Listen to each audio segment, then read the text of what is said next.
como empreender do zero, obviamente foi inevitável que eu voltasse aqui na linha do tempo e eu fosse lá nos meus 23 anos de idade quando criei a inspiração de fundar a minha primeira empresa, né? E que analogia eu posso trazer daquele momento? A minha primeira empresa veio de uma inspiração de eu ter feito um curso de programação de computadores aos 13, 14 anos de idade, ainda estudando em escola pública. Eu fui nos finais de semana aprender uma linguagem de programação de computadores à época. Depois eu fiz uma jornada fiz técnico em processamento de dados, me tornei programador de computadores, essa história é bastante conhecida. Me tornei professor segundo grau, lecionando durante 6 anos, que foi para mim assim um currículo dos 18 aos 23, 24 anos ali, foi muito rico. E eu conto que aqui foi muito inusitado, porque um aluno que acaba de se formar num curso técnico em processamento de dados, ou seja, colegial profissionalizante, é convidado pelo colégio para lecionar sem ter uma licenciatura, sem ter um bacharelado, seja qual for, que pudesse ter uma licenciatura para se tornar um professor. E ali, carteira registrada como professor segundo grau e etc. Esse relacionamento com os alunos, o relacionamento durante esses 5, 6 anos também programando e desenvolvendo sistemas de computadores, me veio a inspiração de fundar, naquele momento, isso em 1991, a escola de informática que seria a Microlins daquela época, é a Microlins que existe até hoje. Eu não era nem nascido, só um parênteses aí. Não chama gente de velho. Eu nasci em 93, só Meu filho é de 92. Aí é mais velho que eu. O Bruno. Bom, então, quando a gente fala empreender do zero, a primeira coisa que normalmente vem é um insight, uma inspiração. A minha inspiração veio de uma dor que eu via que os usuários dos departamentos das empresas tinham. E quando eu ia ensinar como ele usar a folha de pagamento, a contabilidade, contas a pagar, contas a receber, como implantar o controle de estoque, eu via que tinha uma dificuldade das pessoas. Vamos lembrar todos aqui que nós estamos falando de 1991 e que estava chegando os primeiros microcomputadores no Brasil. Nós não tínhamos a educação digital que a gente tem hoje. Vamos lembrar que não existia o Windows, Word, Excel, enfim, nós estávamos... Nem celular existia ainda, então também... Era DOS. Estou contando a nossa idade, mas bem devagarinho, viu, João? Então, essa dor de eu ter visto as pessoas sofrendo para aprenderem me inspirou. Mas não existia nenhuma escola de informática? Eu não fui o inventor da primeira escola de informática, mas eu criei efetivamente, né? Empreendi do zero. E ao longo desse bate-papo aqui a gente vai poder falar, certamente em algum momento, das dores desse empreender do zero. Porque foi do zero mesmo. Eu pedi demissão das empresas que eu trabalhava e quando você pede demissão, todos sabem aqui, nem o FGTS você não saca nada. Você vai embora praticamente com as reservas que você construiu até aquele momento. Eu era recém-casado, tinha acabado de construir minha casa já no melhor bairro da cidade, até tinha um carro novo e tal, mas isso não era o suficiente para começar e criar uma rede de escolas. E depois daqui a pouco a gente vai contar um pouco dessa jornada, né, das coisas boas, também das dificuldades que a gente passou nessa trajetória. Que eu acho que o objetivo aqui é a gente deixar exatamente quais são as dores e quais são os benefícios de você empreender do zero. Né? E a gente sabe que toda jornada não é fácil. E começar do zero, então, eu posso dizer a vocês que é muito mais difícil. Boa. O que vocês querem complementar que aí? Legal. Eu, dando sequência, né? A sua pergunta foi exatamente a história de ter uma boa ideia, né? Eu acho que ideias existem milhares, né? Eu recebo às vezes mensagens assim, eu tenho uma boa ideia, Só que eu faço um paralelo como receita, né? Receita tá cheio, que você precisa de bom cozinheiro. Não adianta você ter uma boa ideia se você não tiver alguém para executar essa ideia. Né?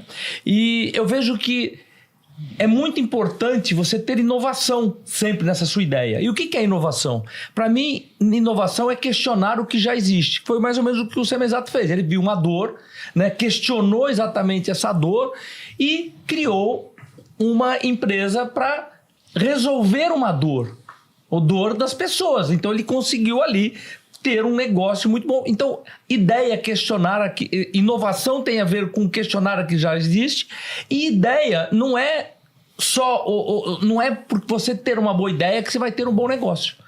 Tá certo? Então, existem milhares de ideias, mas se não tiver uma pessoa para executar e saber executar e criar regras para aquilo, ter disciplina, no empreendedorismo vai ser a mesma coisa que eu digo como cozinheiro. Não adianta nada, porque você precisa de várias coisas para você fazer com que uma ideia se torne realidade e que você tenha realmente sucesso. O empreendedorismo é ter atitude, e essa atitude é que vai fazer a diferença. E a ideia já estava ali. Você estava com a ideia de, poxa, eu preciso fazer renda, e eu sei onde eu tenho um fornecedor, eu vou oferecer e fazer a venda. Porque no final, tudo é venda, né? A pessoa, quando vai até pedir um emprego, uma oportunidade de trabalho, ela está se vendendo para que ela seja contratada. Então, a execução é muito importante, né? Porque as pessoas iriam jamais comprar a sua creatina se você não tivesse executado, né? Ou seja, achado onde comprar e ter feito alguma embalagem, provavelmente se arrumou, e botou isso para frente. Então, é mais importante a execução do que simplesmente a ideia. Sim, a ideia vai moldando no meio do caminho, né? E tem um ponto que você citou aí, que faz parte das motivações, né? As pessoas, de fato, quando pensam em empreender do zero, elas estão totalmente motivadas por algo. No seu caso, foi exatamente essa necessidade do provimento ali da família. E quando eu levo essa analogia para a minha ideia inicial ali de montar a primeira escola de informática em Lins, eu fiz um processo até um pouco inverso do seu, mas não foi nada diferente. Todos vão passar por esse risco alto que eu chamaria. Em que pese eu estivesse com muita competência da jornada, tivesse sido programador, dominando a capacitação, era professor, né, em sala de aula, então eu dominasse aquela operação, né, que eu estava idealizando, mas eu tive que tomar um risco muito grande. Primeiro, pedir demissão. Foi a primeira atitude que o empreendedor, para empreender do zero, vai ter que tomar em algum momento. Teve que sair da zona do conforto. Mas dá all-in, né? Eu não precisei. Ele não precisou. Foi necessário. Eu fui forçado. Aqui, você deu all-in. Aqui eu jogo para cima o melhor salário da cidade, eu jogo para cima um emprego garantido de todo dia 1º, dia 3, dia 5, dia 4, pingar ali, dinheiro pingando na conta, e eu brinco. E o cheque especial de R$1.000 que eu tinha no Banespa da época. Foram as únicas lembranças que ficaram. Tinha um ponto de partida, né? E cada história se revela de uma forma extremamente inusitada e diferente, né? Não sei se já é o momento, mas eu já vou falar o próximo passo aqui, né? Pode dando sequência nessa rodada. O próximo passo foi, tá bom, inaugurei a primeira escola. E aí? Como é que coloca isso para vender? Eu me lembro como se fosse hoje que o primeiro panfleto de propaganda, vamos lembrar que era offline e era panfletagem, minha primeira campanha que foi lançada. O slogan do meu panfleto era: pense no seu futuro, faça um curso de informática agora, ou um curso de computação agora. Esse era o slogan do panfleto meio ofício. Isso aí foram 50 mil, 100 mil, 200 mil panfletos distribuídos na cidade. Foi minha primeira campanha de marketing da Microlins. Isso é em Lins, a primeira unidade. Lins é lá no interior perto de São Paulo, do lado de Araçatuba, Bauru, Marília. Conheço. Em 3 meses, nós tínhamos 300 alunos na escola. Uau. Bom, mas espera aí. Você monta do zero. Como é que foi esse investimento? Comprei 4 PC XT, 4.77 MHz, da época, com 2 flop disk, ou um flop disk, não vou lembrar exatamente. Ele era de simples densidade ainda, o disquete. Vocês não sabem? Eu tô falando japonês agora, né? Ninguém tá entendendo nada. Não tinha memória, era leve lembrança. Era um disco flexível que não armazenava nada, praticamente. Sim. Você colocava ele, enchia, tinha que botar outro. Kbytes, né? Muito pouco. O armazenamento quase zero. Bom, tomei dívida. Comprei em 4 parcelas em dólar esses PC XT aí na época, ainda dolarizado. Montei a primeira escola, explodiu de sucesso. Fui no gerente do banco, os bancos comerciais de hoje aí. Falei, seu gerente, é o seguinte, deu muito certo meu primeiro empreendimento, mas eu não tenho R$1 para montar a segunda. Eu quero montar Araçatuba, quero montar Bauru, quero montar São José do Rio Preto, quero montar Lins, quero montar Assis, quero montar Jaú, enfim, 20 cidades no entorno muito, muito prósperas. E aí ele falou, olha, tem uma coisa aqui chamada leasing, que é o aluguel de computadores. Eu falei, é isso mesmo, então pode fazer um contrato aí de 20 computadores que eu vou inaugurar a próxima unidade. Parcelas corrigidas pelo dólar. Então, assim, vocês devem imaginar, 91, 92, 93. Já nós vamos ver o tamanho do estouro que vai dar. Isso que foi minha primeira, vamos chamar assim, bomba, minha primeira quebra, minha primeira decepção absolutamente não inerente à minha atividade. A atividade estava maravilhosa, mas fatores externos, por tomar uma dívida em que eu não sabia que deveria me proteger do dólar, lá na frente vocês vão ver que isso vai custar muito caro. E assim foram, para encerrar essa história longa, ficar curta, 17 unidades, todas alavancadas. Nossa. Eu financiava, inclusive, o leasing era dos computadores, mas tinha o tal do capital de giro que você pegava mais 10 mil, 20 mil, 50 mil, também para pagar em 24, 36 parcelas, seja o que for, que era para montar a reforma da escola, comprar os móveis. Então não tinha dinheiro para botar na frente para depois ver o resultado. Era uma alavancagem 100%. Gente, isso significa empreender do zero. É você começar, como foi dito aqui já, negativo. Não é você começar com uma expectativa de no mês seguinte ser zero. E assim foram 1.000 alunos cada escola e a gente chega em 94, né? E nessa linha eu vou passar a bola aqui para os meus colegas e depois eu retomo em 1994, quando veio o Plano Real, e aí aqui é um fato assim, que todo empreendedor que empreende do zero, se não passou, vai passar em algum momento por essa dor, porque ela é quase inevitável. É quase impossível de você não passar por algum fato muito relevante como esse quando você empreende do zero. Quando o seu capital é zero, é muito mais vontade do que capital para você realmente começar. O ponto aí é muito interessante, né? Porque a pessoa quer empreender e empreendedorismo tem a ver assim, você tem uma série de responsabilidades, né? Então você tem todos os seus compromissos, você tem que arcar com tudo isso e pagar o teu fornecedor, pagar os impostos, pagar os teus funcionários.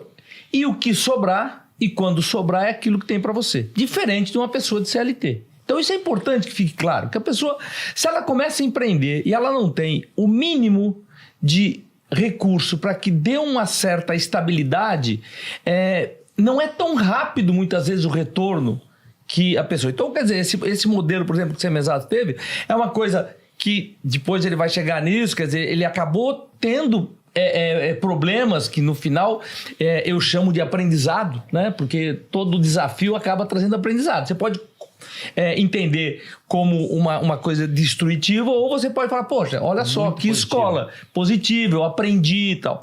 Então, como é que eu vejo, né? Eu quero empreender, legal.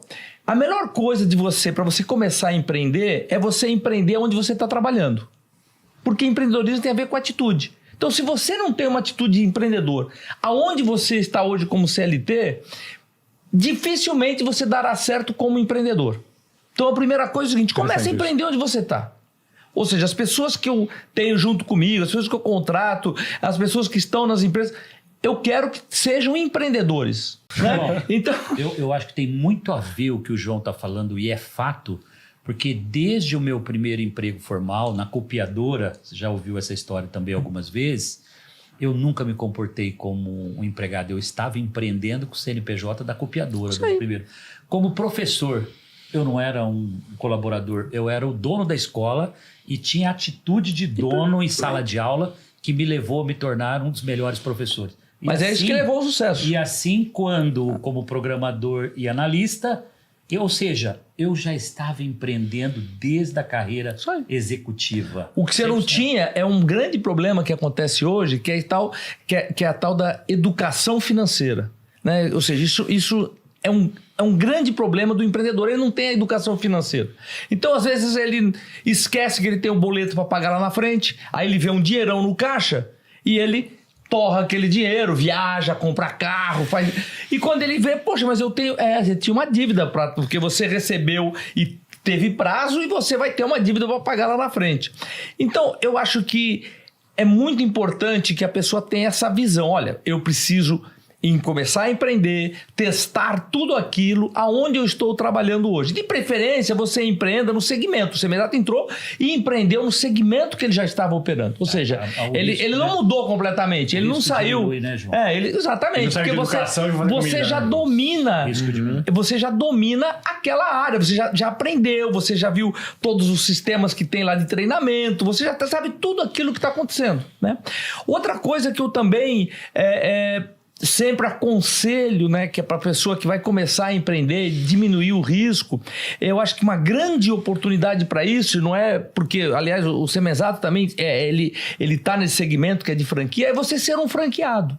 Desde que você obedeça aquilo que a franqueadora está colocando para você fazer como um franqueado. O modelo já validado. Né? Só vou colocar uma vírgula que eu acho que é bem pertinente ao que a gente tá falando nesse momento.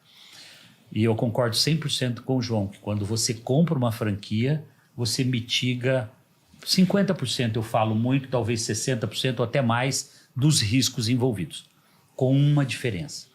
Empreender do zero é estar ciente que você vai tomar um risco absurdo e que, na maioria das vezes, você não tem o capital para iniciar. E o que a gente tem preconizado muito, somos sócio até numa franqueadora, que é a W Rent, que nós investimos juntos lá no Shark Tank, está começando. Que está indo bem, está iniciando. Tá começando. Todavia, não se compra uma franquia se você não tiver 100% do capital e mais uma coisa que o João falou agora há pouco, que é uma reserva para servir como cobertor até o negócio aquecer. Até efetivamente você passar do ponto de equilíbrio e começar a ter lucros. Então, comprar uma franquia, se você falar para o franqueador, dono da marca, que você não tem o capital, em tese, não haverá contrato de franquia. Agora, eu não tenho dinheiro, mas quero montar o meu primeiro negócio. Às custas do quê? De um financiamento emprestado da família, de um empréstimo de um amigo. Aí você está fabricando dinheiro às custas de um juro, ou tomar no banco, como eu fiz lá no meu primeiro empreendimento, você vai tomar um risco absurdo. E que, de fato, se eu soubesse o risco que eu estava tomando, talvez eu não teria feito.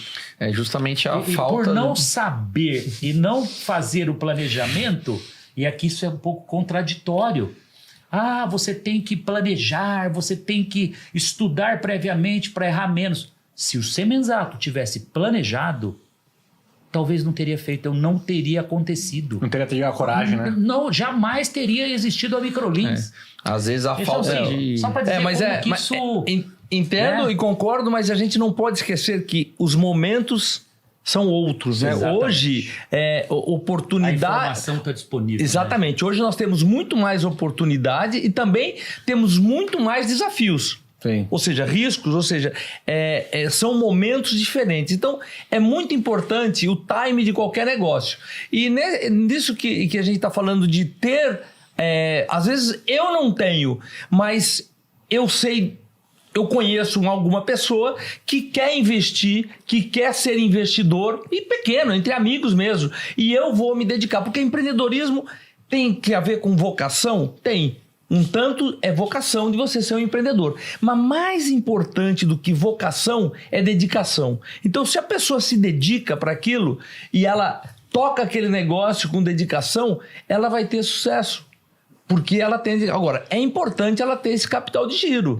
É o que você... Agora, capital de giro você consegue, né? Você consegue acesso, porque tem várias pessoas que querem fazer alguma coisa, mas não quer abrir mão. Não quer vender o seu carro, não quer deixar de passear ou de fazer a sua viagem. Ou seja, é um momento que decisório na sua vida. Você tem que abrir mão de Você tem que abrir mão de várias coisas, não é algumas não, de várias, né? Para você começar o seu negócio. Às vezes até de tudo, né? Mas eu não quero vender meu carro, não quero vender minha moto, eu não quero fazer isso. Então, dar um downgrade na padrão de vida. Quer dizer, então é um momento decisório, né? Então, às vezes a pessoa tem, não, mas eu não tenho sobrando no banco. Não tem sobrando, às vezes você tem algum patrimônio, alguma coisa que você deveria colocar. Então, tendo esse patrimônio, tendo essa possibilidade, a franquia é uma grande opção, porque você vai entrar com uma marca que te suporta pela própria marca e você entra com todo um sistema de treinamento, de tudo isso é muito importante. E olha, eu não estou falando aqui, quer dizer, Polishop, por exemplo, não é um modelo de franquia, a gente até abriu, mas nunca foi modelo de franquia, foi tudo lojas próprias. Eu digo que é uma bela opção, é uma bela oportunidade, né, da pessoa começar com a história de franquia. Eu tenho outros negócios, como a Decor Colors, que ela é franquia, mas enfim, é dando oportunidade para as pessoas que querem empreender. E tem muita gente que quer empreender, mas ela precisa de um apoio, né? O empreendedorismo de você sair e montar hoje um modelo de negócio do zero, ela está cada dia mais difícil, a minha opinião. Ela beira a loucura hoje. Beira a loucura. Agora, diferente de 10, 20, até 5 anos atrás, né? Eu acho que aqui também tem um tamanho, né, João, que a gente pode considerar, porque também empreender do zero, eu posso começar um empreendimento do zero com R$2.000 hoje, e a gente está falando eventualmente de 100 mil, 200 mil, 300 mil, até 1 milhão ao adquirir uma franquia. Então, é muito importante que a audiência que está ouvindo, e ele precisa se classificar dentro dessa nossa fala, entre um empreendedor, vamos chamar aqui na física, em que ele, como o Yuri começou lá atrás, imaginando, e citou aqui, você tem R$1.000 de estoque, você compra R$1.000 de produtos, você espera uma semana girar esses produtos, e você faz 1.500 porque você incorporou o lucro ali. Exato. Você repõe o estoque e de repente você vai precisar ter mais vendedores para te ajudar, porque isso escalou e começou a crescer. E de repente você viu que você precisa de um CNPJ para você efetivamente começar a ter uma atividade aconteceu exatamente isso comigo, de forma organizada, né? Então, eu acho que é muito importante entender que os riscos que você vai tomar empreender do zero para R$1.000, R$5.000, R$2.000, que é quase que um empreender na física, é muito diferente e a gente precisa falar para os dois públicos aqui. Esse que vai começar, talvez ele vai ter que tomar um risco que a gente chamaria hoje de quase que maluco mesmo, porque senão ele não sai da inércia, ele vai ficar... Nós construímos a nossa vida e a nossa trajetória tomando decisões. E as decisões passam por comprar um negócio, iniciar um negócio, aceitar um sócio, tomar um empréstimo para crescer, para ampliar. Toda decisão que a gente vai tomando no dia a dia é que constrói a nossa vida, a nossa trajetória. E sempre me perguntam, seja um empreendedor que está empreendendo do zero, seja um empresário bem-sucedido. Ele fala o seguinte, que eu acho que serve para todos nós isso aqui. Se você tivesse que começar do zero hoje, você faria tudo que você fez lá atrás? Eu faria tudo novamente. Olha como isso é profundo. Por quê? As decisões tomadas lá atrás, à luz do que nós tínhamos disponível, né, no nosso entorno, eram proporcionais a hoje. Agora, você não pode... com o capital de hoje, com a experiência de hoje, com a responsabilidade de hoje, cometer um erro grave de não planejar, de não fazer um seguro contra o aumento do hedge do dólar, né? Você não pode. Sim, mas são deixar esse tipo de coisas que nos forjam, né? E eu acho que é o mais legal. Posso falar, eu acho que para o empreendedor do zero, ou para aquele empreendedor que a gente está falando aqui... Tem que passar umas dessas, ele né? vai passar, ele passa todo dia, ele atropela as leis fundamentais, que é priorizar o caixa da empresa, a saúde da empresa em primeiro lugar, e ele vai cometer mais dia, menos dia esse erro. E aqui eu queria aproveitar e já fechar essa, vamos dizer assim, né, muita gente até sabe, mas o fato de eu ter me alavancado demais em dólar para montar essas 17 escolas próprias lá no começo, que nem existia franquia ainda na minha vida, me levaram a sucumbir, a não ter condições de pagar mais com a vinda do Plano Real. As parcelas subiam e as mensalidades decresciam. Era a tal da deflação. Simplesmente quebrei. Não sobrou absolutamente nada ali. 6 meses depois do plano, não tinha como pagar os professores, não tinha como pagar as prestações dos leasing, dos computadores. Para não fechar, eu fui agraciado quando um consultor me disse: você sabe o que é franquia? Eu olhei para ele e falei assim: não sei. O que é franquia? Ele falou: eu vou te explicar. Você vai licenciar a sua marca, você vai receber royalties em troca do know-how, de todo esse expertise que você tem. E, de fato, o negócio era assim, inovador, maravilhoso. O financeiro que desencaixou. Muito lucrativo, né, para aquele momento. Eram 17 mil alunos. E em 4, 5 meses, eu transformei as 17 próprias em 16 franquias e fiquei apenas com a unidade própria de Você leasing. vendeu a sua própria loja. Vendi não. Eu entreguei para o investidor a chave. É seu. Você faça apenas o seguinte. Me paga o royalties. Você apenas me paga royalties e você compre os computadores novos, porque eles estão no leasing, você teve que sendo devolvidos para os bancos que estavam em garantia. Toma aqui a chave. A partir de hoje você me paga. O negócio fechava na planilha, era super lucrativo. E, obviamente, foram 5 anos aí para frente para poder resgatar todo esse passado. Então, foi de 95 até 2000, trabalhando 5 anos para pagar esse passado.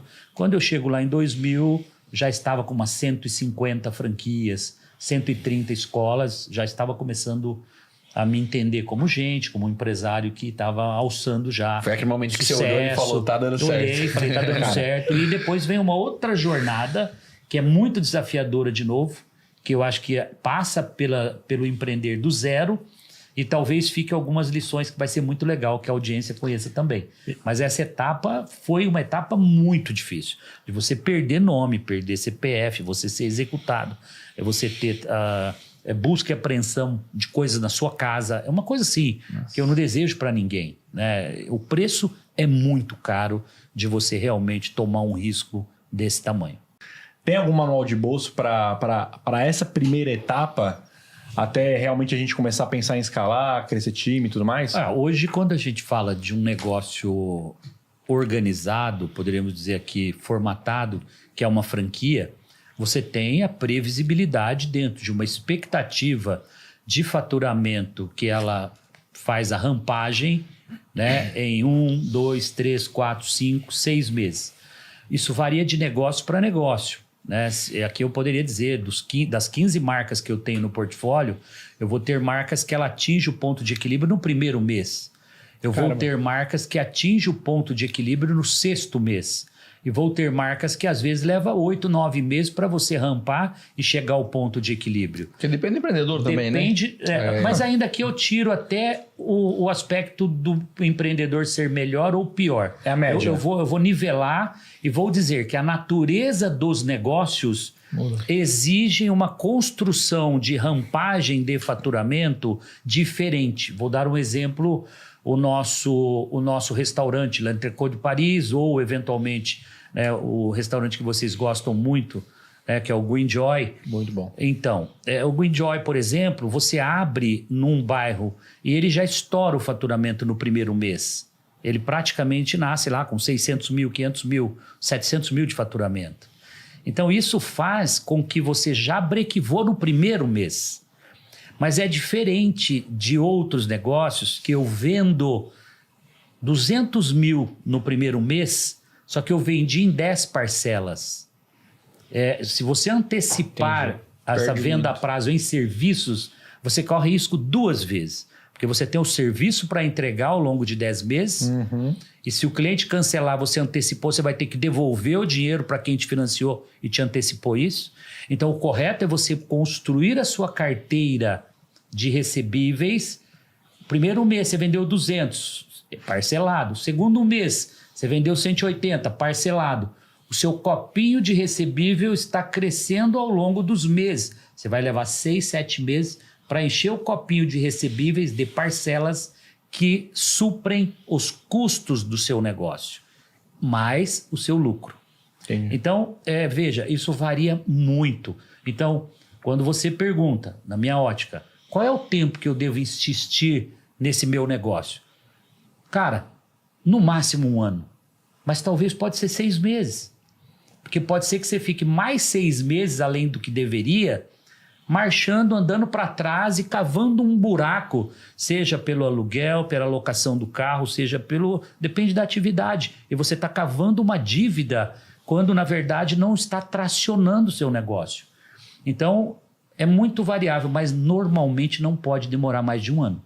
Se passar de 1 ano e você continua amargando prejuízo, queimando caixa, muito provavelmente você vai ter um problema gigante após o primeiro ano, porque essas dívidas vão se acumular e daqui a pouco você queimou toda a sua reserva, todo o seu patrimônio. Já vendeu o carro, já vendeu, daqui a pouco vai ter que vender a casa para poder tapar o buraco do... Então, vantagem da franquia, de novo, ela te monitora. Mês a mês, se você não está batendo meta, já acende uma luz vermelha, a consultoria de campo já vai para cima da sua unidade e vai falar, cara, você está errando em alguma coisa, vamos corrigir. Você está sem time de vendas, você não está satisfazendo o seu cliente, a sua campanha de marketing não está legal, vamos corrigir essa rota agora para não deixar acontecer depois de 1 ano você ver o leite derramado e não ter volta mais. Então isso em franquias te ajuda muito, porque você tem um time, uma franqueadora te acompanhando, te assistindo e corrigindo sua rota. Se você está no empreender do zero, é mais difícil de você está dentro do furacão e não tem ninguém normalmente monitorando os seus KPIs para saber se você está indo bem ou não. Sim. Então, por isso que a gente sempre volta nessa frase. Empreender do zero é sempre muito mais doloroso, é sempre muito mais difícil, né? Principalmente quando você não domina aquela atividade que você está empreendendo, né, João? Aí é pior ainda, né? É. Cada negócio tem uma característica e eu acho que é importante quando você está empreendendo, e isso é o que eu chamo também de educação financeira, né? Que você saber exatamente, porque cada negócio tem o seu perfil, então não existe uma cartilha única, né? Esse negócio de você falar, poxa, eu tô cansado, quero buscar, não tô ganhando dinheiro, né? É comum, às vezes, a gente com o negócio de franquia, o cara fala, não tô ganhando dinheiro. Aí você manda lá ver para ajudar. Aí começa a ver que usou o cartão da empresa para fazer supermercado, para fazer isso. Chegou no final do mês, não sobrou nada. Só que pagou, às vezes, 10 mil reais de contas pessoais. 20 mil, 30 mil. Aí a pessoa fala, não, mas chega no final do mês, não tem dinheiro. Tudo bem, mas quem é que pagou todas essas contas aqui que está aqui? Ah, não, mas isso é outra coisa. Não é outra coisa, né? Então, essa educação é muito importante, que é você conseguir separar. Ah, mas eu não posso nem fazer. Não, você pode, só que isso saiu da onde? Saiu do teu negócio. Então, você está tirando, sim. O teu negócio está dando resultado, sim. É que depois de você pagar todas as suas contas, não deu resultado. Ou seja, não estou tendo lucro. Por quê? Porque eu pagaram todos os meus... mas eu trabalho. Mas é importante você definir qual é o teu prolabore e qual é a sua distribuição de resultado. E quando vai ser. São coisas diferentes, né? Uma coisa é você colocar um salário para você dentro do seu negócio. Outra coisa é você distribuir lucro ou resultado daquilo em certo momento, em certa época, quando você vai tirar isso do teu capital de giro. Então é muito importante você se educar em relação a isso. Quanto é que eu vou contratar um gerente para cuidar desse meu negócio? Um gerente vai ganhar 5 mil reais. Tá bom, você não pode colocar para você 20 mil, porque essa função tem um salário de 5 mil reais. E às vezes, então, tipo assim, o não vale empreendedor... 20 mil o que ele faz. Ele precisa de outros talentos na empresa para complementar. Pôr no lugar, vai Se ser ele muito põe mais 20 barato. mil para ele e deixa desfalcada a empresa fica sem talentos para tocar a área financeira, a área comercial. Ou seja, as pessoas, né, nesse quesito que o João citou, elas embasam o que elas precisam para viver na necessidade real dela lá no orçamento de casa. Pessoa física, e não é isso, é olhar para a capacidade do negócio. O que esse negócio pode pagar para um gerente? Não é simples você fazer um fluxo de caixa. Não é uma coisa simples você construir um orçamento do seu pequeno negócio.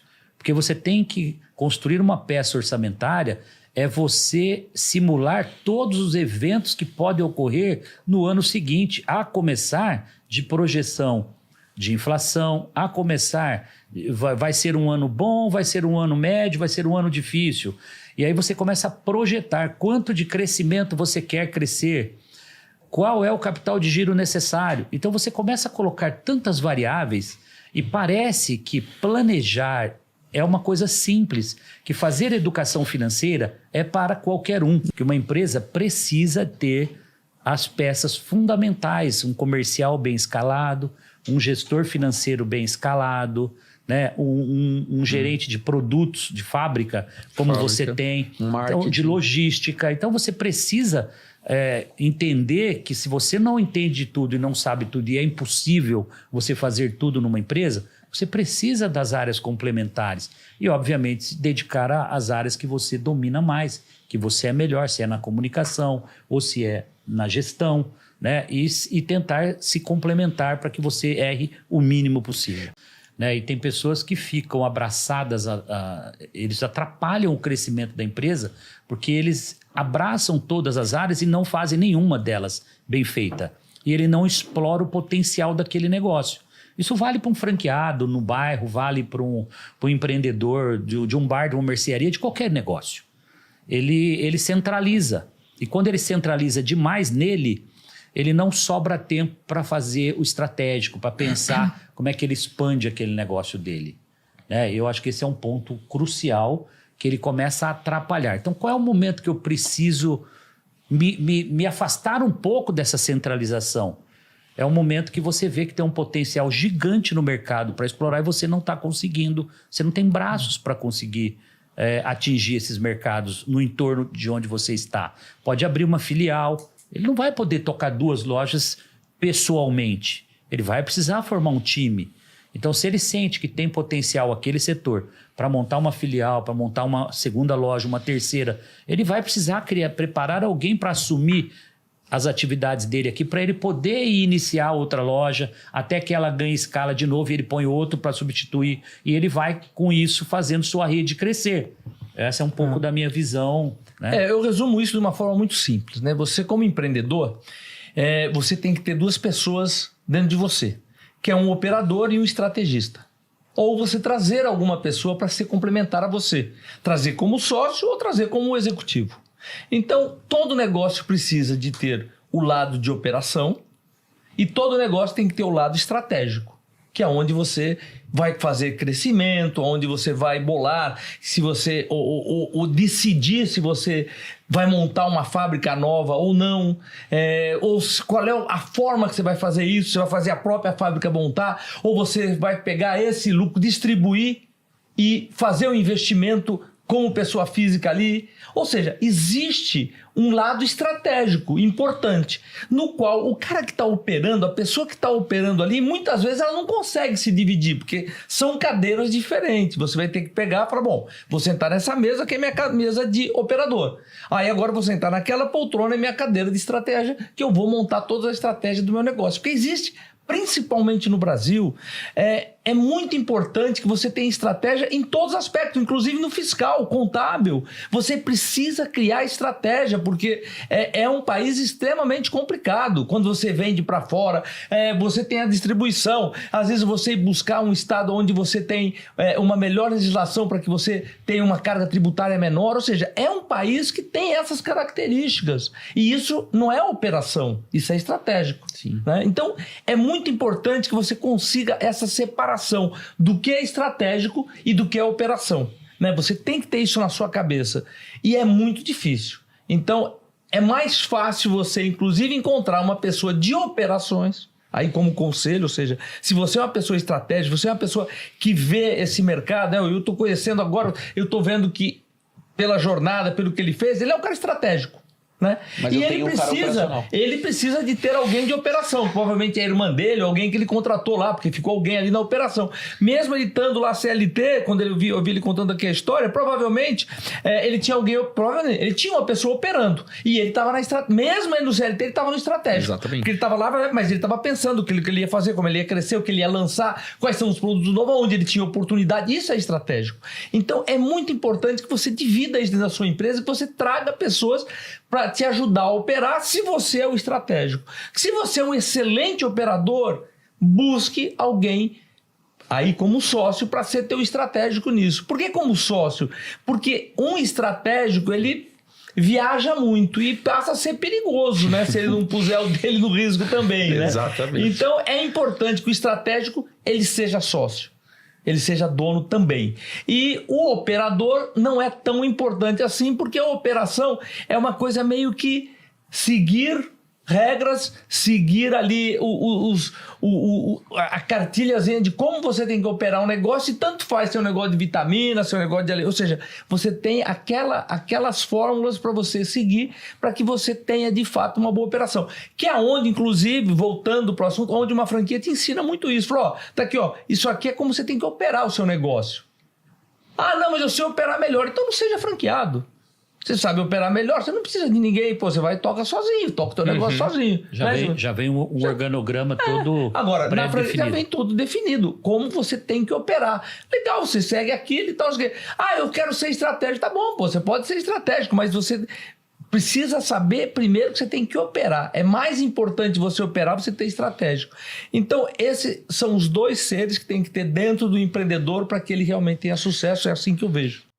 Eu acho que quando você põe o dinheiro em primeiro lugar, a tendência é as coisas não darem certo, tá? Isso não quer dizer que você não tem que olhar para a margem, que você não tem que cuidar da precificação. O dinheiro é importante, que não tem que dar lucro, tem que dar lucro. Mas você sabe que, ultimamente, eu tive um café com franqueados essa semana e eu fico 4 horas ouvindo esses franqueados contarem as suas histórias. E o propósito, vocês não têm ideia como tem movido a maioria dos empreendedores hoje. As pessoas, ou a maioria delas, já não estão mais... Eu vou entrar em tal negócio, vou comprar a franquia da Royal Face, ou vou comprar a franquia da Ortodontic ou da Odonto Company, seja qual for, porque ela dá muito dinheiro. Ela tem por trás um pouco do que você falou, não é um romantismo, mas tem um propósito. E eu ontem exercitei bastante isso. Essa semana exercitei bastante essa questão ouvindo esses franqueados. Qual foi a motivação que você foi procurar um Terça da Serra, residência sênior? Aquilo estava dentro já do inconsciente coletivo dele. Quando ele teve o primeiro encontro com aquele business, acendeu uma chama que ela queria, de fato, fazer algo pelo ser humano. Uma coisa assim, até parece... romantismo, como você falou. Uhum. Mas a cada dia que passa, eu sou do mundo prático, eu sou uma pessoa pragmática, eu atuo 100% pelo racional, eu sou pouquíssimo emocional. Mas, no final do dia, eu tenho compreendido a leitura dos meus investidores, são 5.000 franquias, são mais de 3.000 franqueados, porque muitos têm várias lojas. E eu percebo que essa questão do propósito dele empreender com uma causa, com uma motivação maior por trás, que não é só o dinheiro, é o que tem feito a maioria do sucesso dos negócios. E assim, ontem para mim isso ficou muito claro no depoimento desse último café que eu fiz com os franqueados. Não sei da visão de vocês. Eu acho que sem dúvida o empreendedorismo ele tem que ter um propósito, né? Porque quem trabalha, né, só pensando no dinheiro, eu nunca vi tendo muito sucesso, ou tendo sucesso. O dinheiro, ele vem fruto de um trabalho bem feito que o empreendedor faz. Isso vamos dizer assim, é a prêmio, é a recompensa, é aquilo que ele recebeu como reconhecimento. Não é um atleta ganha uma medalha, uma taça, um troféu, coisa assim. O empreendedor, ele tem o lucro. O resultado dele é esse é o trabalho. Agora, com o propósito que você vê, qualquer empreendedor, ele transforma pelo menos uma meia dúzia de famílias. né? Ele gera empregos, ele é pagador de impostos, ele gera oportunidade para as pessoas estarem ali trabalhando, né? Então eu acho que quando a pessoa percebe que ela também estará fazendo isso, ela estará transformando vidas, o empreendedorismo transforma a vida de muitas pessoas, muito mais do que, às vezes, aquela pessoa que está empreendendo imagine. Ela não tem essa consciência. E ela passa a ter a consciência no dia, por exemplo, que ele demite uma pessoa. Ela vai ver o que é sério você demitir uma pessoa que sustenta uma família. Então, olha o que é sério você está empreendendo. Então, o empreendedor precisa ter essa consciência que empreendedorismo transforma vidas. Não só a dele, quando ele tem sucesso, mas das pessoas que estão ali ao lado empreendendo com ele ou trabalhando com ele, né? O termo que você quiser usar. E o resultado, o lucro é resultado de um trabalho bem feito ou não. Se ele fizer um trabalho mal feito, ele não terá esse resultado. Então, não pode ser o único objetivo ganhar dinheiro. Mas eu quero fechar com uma mensagem aqui que para mim é muito importante. Eu tenho ouvido muito também dos grandes empreendedores que você não pode esperar um problema chegar ou uma crise chegar para você se reinventar e você mudar.